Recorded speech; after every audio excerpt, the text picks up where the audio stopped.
Saya saat ini sudah bersama dengan Jaksa Penuntut Umum, Pak Ahmad Siddiq, yang juga didampingi oleh tim dari Kejaksaan. Pak Siddiq, terima kasih waktunya untuk kami. Terima kasih sama-sama. Baik, saat ini nampaknya saat ini pihak dari Kejaksaan tengah disorot ya Pak ya. Muncul bahwa adanya narasi salah tangkap begitu Pak Siddiq karena adanya kasus pengeroyokan ya terhadap satu korban yang kemudian ini melibatkan 4 orang anak. Informasinya dan juga tanggapan Anda seperti apa, Pak Siddiq? Kalau kaitan salah tangkap itu sebetulnya domainnya itu di wilayah penyidik. Kami jaksa ini kan menerima berkas perkara dari penyidik. Tentunya kan tidak perlu kita ngecek ke lapangan. Kita melihat di berkas perkara itu keterangan anak, keterangan saksi anak, juga keterangan saksi korban. Korbannya masih hidup nih. Gak mati loh, korban masih hidup. Itu ada rangkaian persesuaian gitu. Saksi anak juga menerangkan pengakuannya memang telah melakukan perbuatan itu. Anak juga sama melakukan perbuatan itu. Dan saksi korban pun juga menerangkan dia juga memang melihat wajah daripada si pelaku itu. Ada vonis yang kemudian berubah dalam kurun waktu 1 hari. Karena adanya kesalahan dari pihak Kejaksaan, dakwaan yang berubah. Dakwaan yang kemudian berubah. Dari yang tadinya mereka sempat keluar, terbebaskan begitu ya, dilakukan penangkapan lagi. Itu waktunya tidak lama Pak, hanya dalam kurun waktu 10 menit informasinya. Kenapa bisa terjadi? Kalau 10 menit tidak ya. Ketika putusan selah dijatuhkan oleh hakim, karena eksepsi dari penasihat hukum itu diterima oleh hakim, karena ketika kami langsung merenvoy dakwaan waktu itu berkaitan dengan tempus dan lokus atau tempat dan waktu kejadian. Jadi saya langsung renvoy di situ. Artinya perbaiki langsung di persidangan pada saat dibacakan surat dakwaan.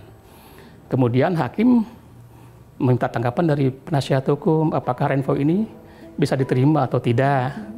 Karena penasihat hukum tidak menerima renvoy dari kami kan, akhirnya putus oleh hakim dengan putusan diterima eksepsinya, sehingga anak itu harus dikeluarkan juga dari tahanan rutannya kan begitu di Polsek Tawang.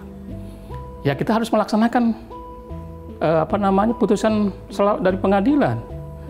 Dan karena ini sifatnya bukan masuk ke pokok perkara, dalam ketentuan itu perkara yang belum masuk ke pokok perkara bisa dilimpahkan kembali ke pengadilan.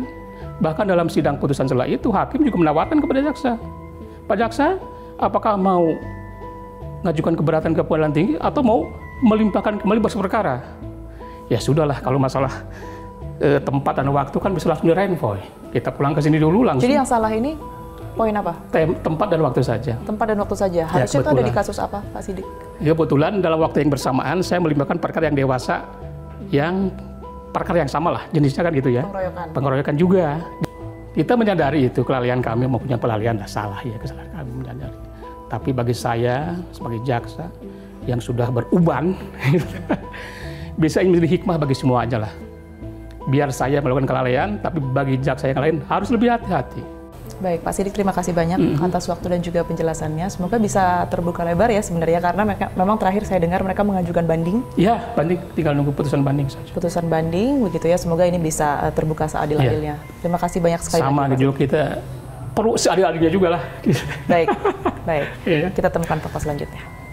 Saya saat ini sudah bersama dengan Ketua KPAID Kabupaten Tasikmalaya, Pak Ato Rinanto. Terima kasih waktunya untuk kami. Terima kasih Mbak sudah berkenan. Sehat ya, Pak Ato ya? Alhamdulillah, sehat. Berbicara mengenai kasus 4 orang anak di bawah umur ya Pak Ato ya? Karena kebetulan mereka umurnya ini berkisaran di 16-17 tahun, begitu ya. Dan saat ini terlibat dalam kasus pengeroyokan. Narasi yang kemudian muncul ini adalah salah tangkap. Pendampingan dari pihak KPAID seperti apa? Kami menduga bahwa di dalam proses peradilan anak ini tidak senafas dengan sistem pidana peradilan anak. Dari keterlibatan orang tua yang sangat minimal, dan itu kami dapatkan dari fakta yang memang kami gali dari orang tua maupun dari ABH. Artinya betul ya itu bahwa ada proses interogasi atau permintaan keterangan yang tidak didampingi oleh orang tua? Dari investigasi yang kami lakukan, kami menemukan itu. Ketika kemudian anak ini ditahan, ditempatkan di Polsek Tawang, dalam pandangan kami ini tidak senafas dengan Undang-Undang Sistem Pidana Peradilan Anak. Apakah anak boleh ditahan? Tentu boleh, tetapi hak-haknya tidak boleh diabaikan, harus tetap terpenuhi. Terus kemudian apa lagi? Hak apa yang tidak terpenuhi di sini, Pak Ato? Saya membaca hak pendidikan tidak dipenuhi. Seharusnya di tahanan anak? Seharusnya tetap terpenuhi dalam kondisi apapun. Kemudian yang kedua, bahwa diatur di dalam Undang-Undang Sistem Pidana Peradilan Anak, anak itu harus dititipkan di LPKA. Gitu. Dan kalau di Priangan Timur itu adanya di Pangandaran. Kenapa tidak dilakukan di situ? Makasih banyak perspektifnya, Pak Ato. Vonis bersalah dan hukuman 1 tahun 8 bulan kepada 4 orang anak. Tasikmalaya masih terus menjadi pro dan kontra. Orang tua para terpidana yakin bahwa anak-anaknya adalah korban salah tangkap dan tidak pernah terlibat dalam aksi pengeroyokan tersebut. Di sisi lain, pemirsa, kejaksaan menyampaikan permohonan maafnya karena kesalahan penulisan yang menyebabkan para terdakwa yang sempat bebas kembali dilakukan penangkapan. Sementara kepolisian menyebut pihaknya terbuka menerima bukti jika benar adanya dugaan adanya salah tangkap, penganiayaan, dan ketidaktepatan dalam proses penyelidikan atas kasus ini. Saat ini, kuasa hukum terdakwa telah mengajukan banding dan akan terus mengupayakan keadilan bagi 4 orang anak yang diduga menjadi korban salah tangkap. Saksikan terus Fakta setiap hari Senin pukul 20 waktu Indonesia Barat, hanya di TV One.